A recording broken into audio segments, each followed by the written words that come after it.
Bonjour, bonjour, bienvenue sur le plateau de Bâti Journal TV. Nous sommes au Forum Bois Construction, Grand Palais éphémère à Paris.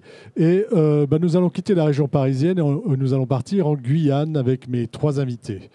À ma gauche, monsieur Jean-Luc Sandoz, bonjour. Bonjour. Vous êtes ingénieur, vous êtes le fondateur du groupe CBS Lifetime. Est-ce que vous pouvez rapidement nous rappeler qui est ce groupe ?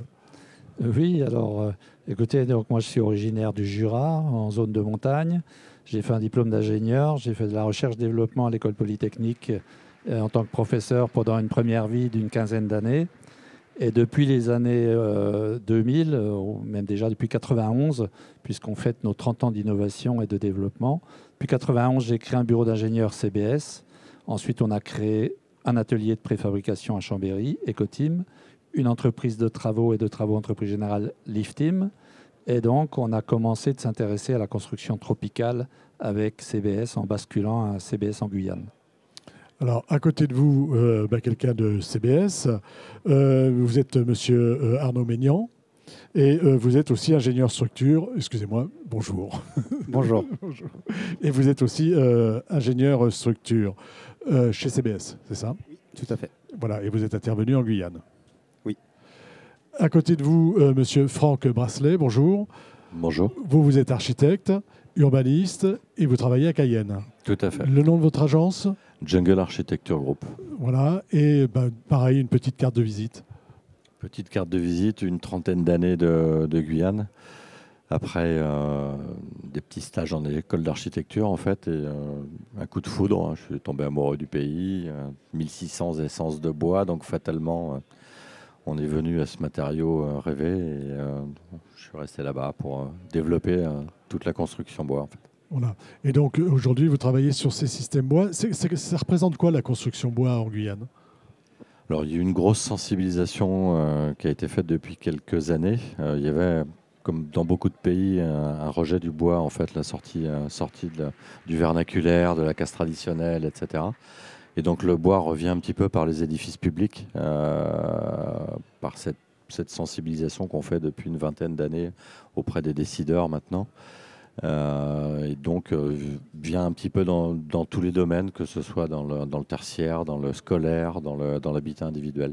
Alors, on va voir tout à l'heure un bâtiment, mais avant j'aimerais savoir quelles sont les particularités, à tous les deux, quelles sont les particularités de la construction bois en Guyane. Est-ce que les choses sont semblables à ce qui se passe ici ou différentes ? La première problématique, c'est qu'en zone équatoriale, on a deux saisons. Donc, ça va être la saison de sèche et la saison des pluies. Et donc, c'est cette quantité d'eau qui s'abat sur les bâtiments. Donc, il va falloir protéger et drainer les assemblages. Enfin, voilà, concevoir en fonction de ces intempéries. Il y a aussi beaucoup de termites. On a peut-être 8, 9 espèces de termites qui sont assez voraces. Donc, il va falloir utiliser soit des matériaux naturellement durables pour pallier ce problème, soit mettre en place des pièges physiques ou des traitements chimiques. Voilà. Sinon, les règles sont les mêmes que chez nous.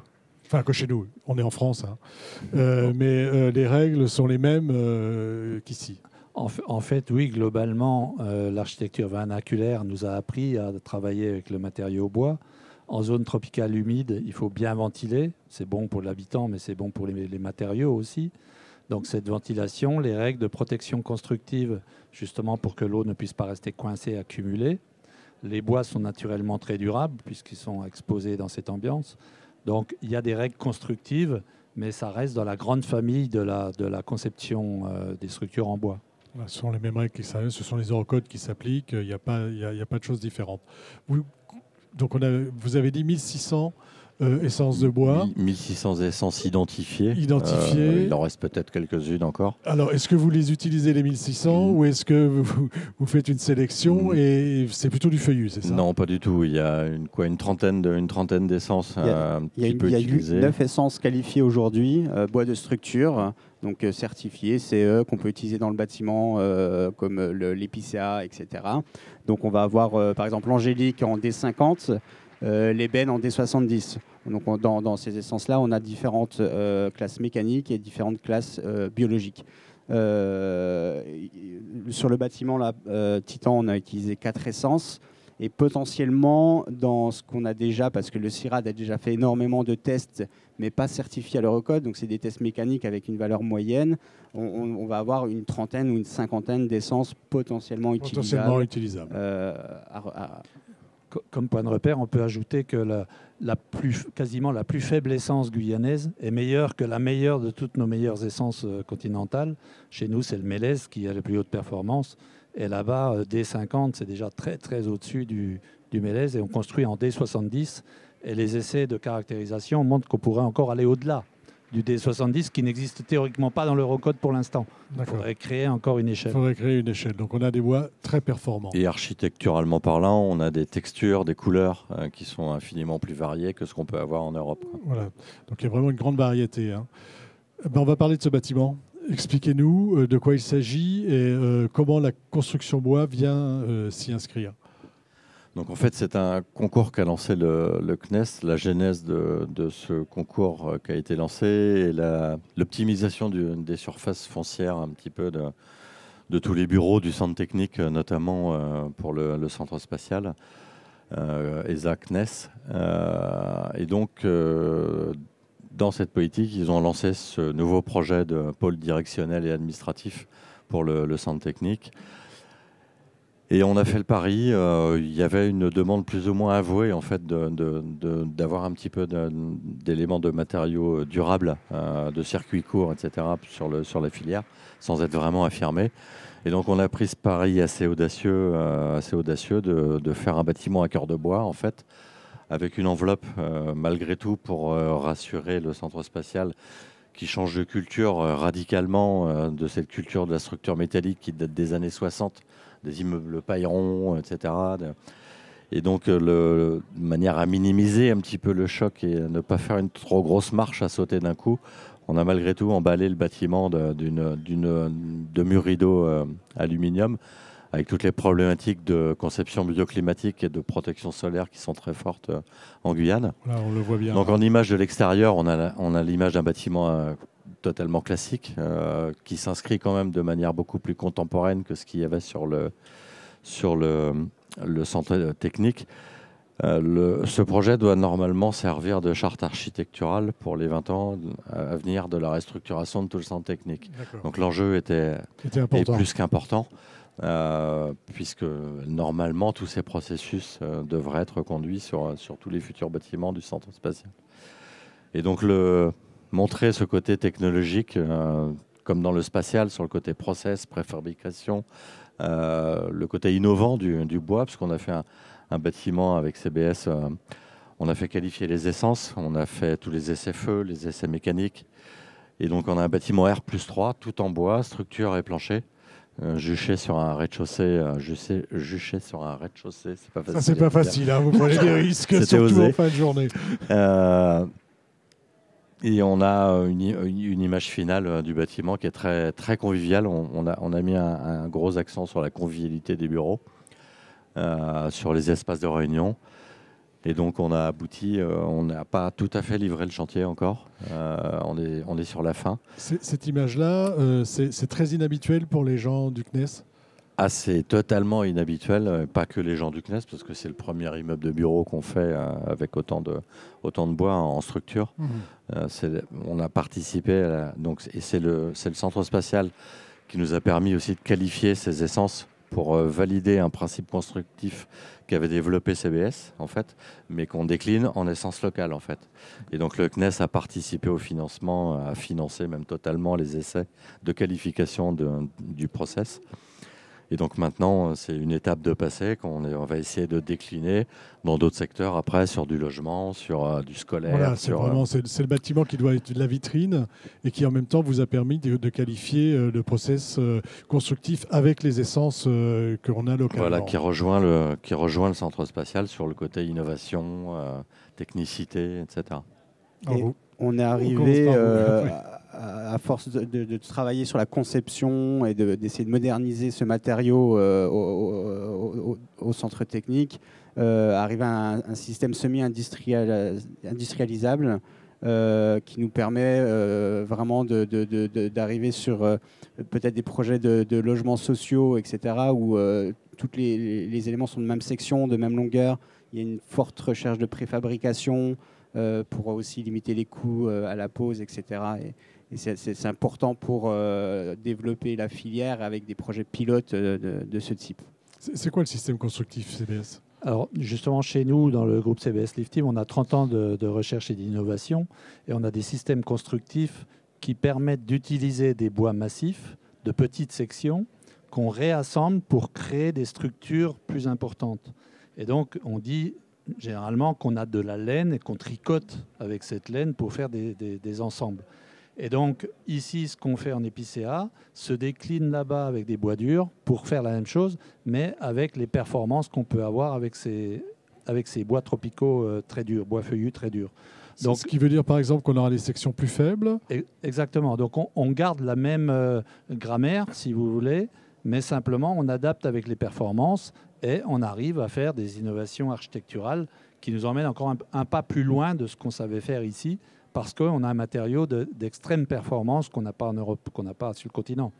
Donc voilà, notre intérêt à nous dans l'innovation, c'est de montrer la déclinaison dans les différents territoires mondiaux et toute cette zone tropicale, ce qui est aujourd'hui, qui livre du bois dur de très bonne qualité et qui a besoin de bâtiments, que ce soit, là on va parler beaucoup du spatial, parce que le spatial c'est la mutation du métal vers le bois, mais on parle aussi en architecture et avec Arnaud, on parlait de logement, on parlait d'équipements, d'écoles, de salles de classe dans la brousse où il faut aller dans la forêt. Donc tout ça, c'est des besoins qui existent aujourd'hui. C'est des besoins qui existent et autant le faire en bois. Et on a la ressource locale pour le faire en bois et avoir la réponse adaptée à partir d'une innovation qu'on maîtrise depuis le continent. Depuis 30 ans. Et depuis 30 ans. Qu'est-ce qu'on peut ajouter sur ce bâtiment avant d'aller voir comment le CNES veut peut-être, ou comment vous pouvez leur proposer d'aller plus loin? Aller plus loin, évidemment, avec le retour d'expérience qu'on a sur ce bâtiment, on pourra encore optimiser les structures, améliorer la préfabrication, tout le process en fait. Un peu dans le même genre qu'ils améliorent le process de montage des fusées, des essais, etc. depuis des années. On va faire pareil avec ce bâtiment, c'est une grande première. Donc le système ne demande qu'à être amélioré, rationalisé, etc., optimisé. Et donc ce qu'on espère, c'est reconduire, parce qu'initialement, on a un bâtiment jumeau qui est prévu juste en face. Donc ce qui serait l'occasion d'aller encore un petit peu plus loin dans l'innovation. Aujourd'hui, il y a une question quand même, je ne vous ai pas posée, mais je voulais vous la poser, même si ça peut paraître un petit peu naïf, parce qu'on ne connaît pas la Guyane, on sait qu'il y a beaucoup d'humidité, vous en avez parlé. Comment c'est géré, par exemple, là, dans le système? Alors là, on est dans un système où on protège totalement la structure bois par une enveloppe extérieure. L'intérieur est climatisé et puis à l'abri des UV, de l'humidité. Donc là, la conception est relativement proche de celle de métropole. C'est assez simple. Voilà, elle est assez simple. Le plus souvent, on va être dans des bâtiments beaucoup plus ventilés, beaucoup plus à même des intempéries, où là, il faudra vraiment travailler sur des conceptions drainantes, protéger le bois, éviter les pièges à eau et utiliser des essences adéquates pour la fonction qu'elles ont. Et on a établi un protocole de séchage, en fait, quand on a mis la climatisation en route et l'air neuf, un protocole sur 2-3 mois, de manière à avoir une hygrométrie qui descende progressivement, à ne pas choquer les bois subitement dans des espaces climatisés qui passent à 12% d'humidité. On aurait généré beaucoup de désordre sur le projet. Donc il y a tout ce protocole qui a été établi pour la mise en clim du bâtiment, en fait. On a fait le tour du bâtiment. Maintenant, on va faire le tour de l'aérospatiale. Vous dites que ce serait peut-être intéressant pour le CNES et pour l'aérospatiale qui est en Guyane de s'intéresser d'un peu plus près à la construction bois et au bois. Pourquoi et qu'est-ce que vous pouvez leur proposer? Et c'est la même question pour tous les trois. Il y a d'autres secteurs que le tertiaire sur le centre spatial qui sont un petit peu plus osés encore, mais il y a énormément d'industriels, donc de hangars industriels, d'équipements techniques, de hangars techniques notamment les hangars d'assemblage qui vont faire une certaine hauteur pour Ariane 6, déjà qui sont très imposants pour Ariane 5, qui sont malheureusement déjà construits pour attendre les premiers modèles. Mais il y a tout le volet industriel à développer aussi sur l'emprise du centre technique, ouais. et des pas de tir. Qu'est-ce que peut apporter le bois dans ce cas-là, sur ces bâtiments-là industriels? Justement, avec la haute performance de ces matériaux, on arrive à développer des structures très, très fines dans l'esprit du métal. Et on a développé chez nous un système, par exemple, qui s'appelle Ariane. Et ça fait le lien avec 5 couches de planche, ça fait Ariane 5. Donc ça faisait déjà le lien il y a 30 ans. Et donc ces systèmes structurels peuvent faire de très grandes portées. Arnaud a fait avec ce système déjà une salle de sport ou un hall sportif à Papaicheton en site isolé en plus, donc là où toute l'essence en 30 mètres, 35 mètres de portée. Et donc on a la technicité et l'ingénierie pour aller dans la direction de bâtiments industriels de très grande portée, des bâtiments industriels qui sont eux aussi en délicatesse avec l'oxydation, avec le climat très exigeant pour le métal. Donc on peut amener une solution encore mieux que ce que savait faire le métal, parce qu'on a des bois qui sont inertes une fois qu'ils sont protégés de l'eau. Par contre, on a la technicité pour faire les équivalences, les cahiers des charges extrêmes en termes de portée, d'espace libre sans appui. Parce que voilà, c'est des échelles. L'idée, c'est d'avoir un espace le plus large possible, sans appui. Il faut savoir que même les inox en Guyane ont des problèmes de corrosion. D'accord. Donc, plus intéressant. Très bon inox, quoi. A4, voire plus que le A2 en front de mer. C'est déjà vous avez déjà abordé le sujet, j'imagine, avec les gens du CNES. Comment ils reçoivent l'information? Écoutez, c'est une première qui n'a pas forcément été optimisée au niveau du chantier, parce que pour des contraintes d'approvisionnement et de multiples raisons, en fait, malheureusement, le chantier a un petit peu traîné.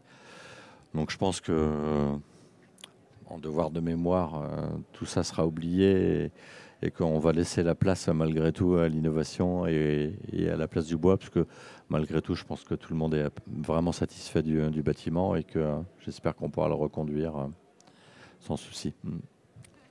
Et j'ajouterais que la Guyane, c'est 96% de forêt. Et c'est donc une pub, la canopée, c'est la pub de la Guyane, comme le CNES l'est aussi. Quand on arrive à l'aéroport de Guyane, on a une exposition des fusées, du CNES, etc. Et quand on sort de l'aéroport, on se retrouve en forêt. Donc c'est, je pense, deux choses qui se lient naturellement. Voilà, et ces innovations, notamment dans les bâtiments industriels, le maître d'ouvrage, si on se met à sa place, il va nous dire, bon, d'accord, vous avez des solutions, je vois que ça marche, est-ce qu'on sait le faire ici? Est-ce que j'ai l'industrie pour le faire? On a la ressource, mais est-ce que j'ai l'industrie? Et évidemment, notre boulot aujourd'hui, c'est de continuer le développement industriel pour arriver à porter sur le marché ces solutions. Donc on était au niveau des concepts, maintenant on passe au niveau du savoir-faire, transformation, sciage, séchage, assemblage, pour arriver à faire progresser toute la chaîne. Et on retrouve ce qu'on a sur le continent avec la chaîne de valeur du bois, de la forêt jusqu'à l'ouvrage livré. Jusqu'à l'ouvrage livré. Et aujourd'hui, en termes d'entreprise, on en est où en Guyane sur la charpente bois et sur la construction bois? On a bien évidemment un tissu économique assez restreint qui demanderait peut-être à s'ouvrir un petit peu.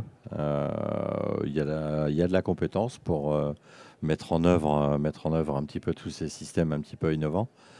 Mais je pense qu'il faut qu'on ouvre encore un petit peu plus, qu'on diversifie la commande en fait, et qu'on s'ouvre à des systèmes peut-être plus abordables pour des plus petites entreprises. D'accord. Développer vraiment toute la filière, toute la chaîne des hommes du bois est présente. Mais au niveau mise en œuvre, il y a encore du travail. Donc il y a un gros travail qui a été fait, je vous dis, de sensibilisation. Donc beaucoup de projets bois commencent à sortir. Et donc fatalement... l'un entraîne dans l'autre. On devrait y arriver. Bah, écoutez, messieurs, merci. Merci d'être venus sur le plateau de Bâti-Journal pour nous parler de ce qui se passe en Guyane. C'est intéressant. Et donc, une émission à retrouver sur notre site internet, le site de Bâti-Journal TV, et sur les sites de nos partenaires que sont le Forum Bois Construction et France Bois Forêt. Merci à vous. Merci beaucoup.